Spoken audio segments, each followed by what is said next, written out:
After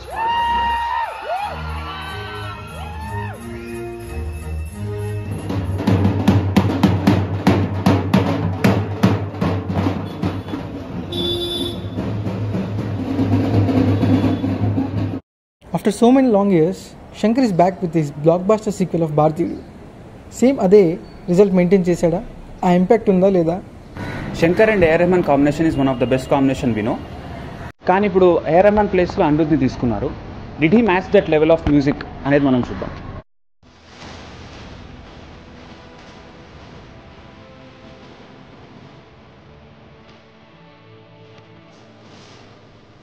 so positive విషయానికి వస్తే concept చాలా బాగుందండి. అప్పుడు భారతీయుడు పార్ట్ 1 అప్పుడు జనరేషన్కి ఎలా అయితే కాంటెంపరీగా డీల్ చేశారో శంకర్ గారు, ఇప్పుడున్న కాంటెంపరీ జనరేషన్కి యూత్ తోటి ఎలా డీల్ చేయాలి అనే కాన్సెప్ట్ని చాలా బాగా ఎగ్జిక్యూట్ చేశారు. అండ్ ఫస్ట్ హాఫ్లో కొన్ని సీన్స్ చాలా బాగా వచ్చినాయి. కొన్ని మంచి మెసేజ్ ఉన్న సీన్స్, కొన్ని మంచిగా కనెక్ట్ అయ్యే సీన్స్ ఉన్నాయి. And coming to the performances, Siddharth and Kamal Haasan గారు ఇద్దరు చాలా మంచి పర్ఫార్మెన్స్ డెలివర్ చేశారు.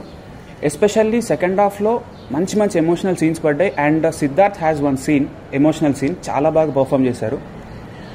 And coming to the visuals and CG, first హాఫ్లో ఉండే సోషల్ మీడియా కానీ యానిమేషన్ కానీ యూట్యూబ్ ఛానల్ అవన్నీ చాలా బాగా వచ్చినాయి. కొన్ని విజువల్స్ చాలా అంటే టైటిల్ యానిమేషన్స్, కొన్ని ఇంట్రోస్ చాలా బాగా అనిపించింది. ఇంకా సినిమాలో నెగిటివ్స్ విషయానికి వస్తే, శంకర్ సినిమా అనగానే మనం మంచి action sequences and beautiful songs expect చేస్తాం. ఆ రెండు డిసప్పాయింట్ చేశాయనే చెప్పాలి. సాంగ్స్ ఒక 2 సాంగ్స్ ఉండవు మూవీలో. సౌరా అండ్ చెంగాల్వా సాంగ్స్ రిలీజ్ చేశారు కానీ అవి సినిమాలో ఉండవు. సౌరా ఒకటి ఎండింగ్లో వస్తుంది. ఇంకా యాక్షన్ సీక్వెన్సెస్ విషయానికి వస్తే అసలు ఫైట్సే ఉండవు మూవీలో. క్లైమాక్స్లో ఒక్క ఫైట్ ఉంటుంది, అది కూడా not up to the mark అనే చెప్పాలి. ఇంకా బ్యాక్గ్రౌండ్ స్కోర్ గురించి వస్తే అనిరుద్ డిసప్పాయింట్ చేశాడనే చెప్పాలి. సినిమా మొత్తం ఒకటే ట్రాక్ రన్ అవుతూ ఉంటుంది మ్యూజిక్ విషయంలో, అది కూడా అంత బాగాలేదు. ఇంకా సినిమాలో కమల్ హాసన్ గారు డబ్బింగ్ చెప్పారు, సమ్ డబ్బింగ్ ఆర్టిస్ట్, అది కూడా చాలా క్లియర్గా లేదు, సరిగ్గా అనిపించలేదు. కొంచెం కమల్ హాసన్ గారు చెప్పారు అండ్ కొంచెం ఆ డబ్బింగ్ ఆర్టిస్ట్ చెప్పారు. ఆ రెండు అంత మ్యాచ్ అవ్వలేదు అండ్ ప్రాపర్గా కన్వే కూడా అవ్వలేదు కొన్ని సీన్స్లో. So dubbing was a negative point.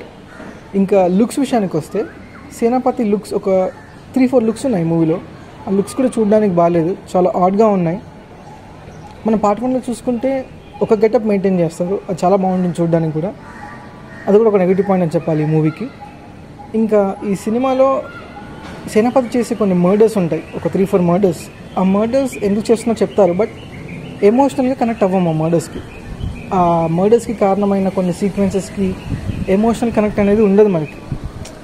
వీళ్ళని చంపాలి అనే ఫీల్ మనకు రాదు. సో అది కూడా ఒక నెగిటివ్ పాయింట్గా మనం కన్సిడర్ చేయొచ్చు. ఇంకా సినిమా ఎలా ఉంది అని ఒక 1 వర్డ్లో చెప్పాలంటే, it is not a proper thoroughly engaging sequel అని చెప్పాలి. బట్ కొన్ని హోప్స్ అయితే ఉన్నాయి ఇండియన్ 3 మీద, బికాజ్ మూవీలో ఎండింగ్లో కొన్ని విజువల్స్ వేశారు పార్ట్ 3వి. Those were some kind of interesting ఉన్నాయి అనిపించింది. సో కొంచెం హోప్ అయితే ఉంది పార్ట్ 3లో. We need to wait for that. Part 1తో అయితే కంపేర్ చేయకండి, దాంట్లో హాఫ్ కూడా కష్టమైన నన్ను అడిగితే. So it is not a complete engaging sequel అనే చెప్పాలి. సో మా రేటింగ్ వచ్చేసి 2.75 out of 5. Bharathi ticket book చేయమని చేసినాం. ఏం బ్లాక్లో తీసుకున్నాంలే.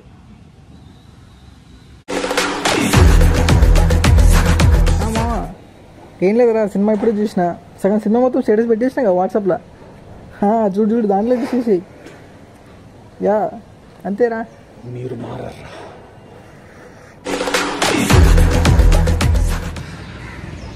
సో 2 అయితే అనుకున్నంత లేదు, మరి 3 కంపల్సరీ పోతాం కదా.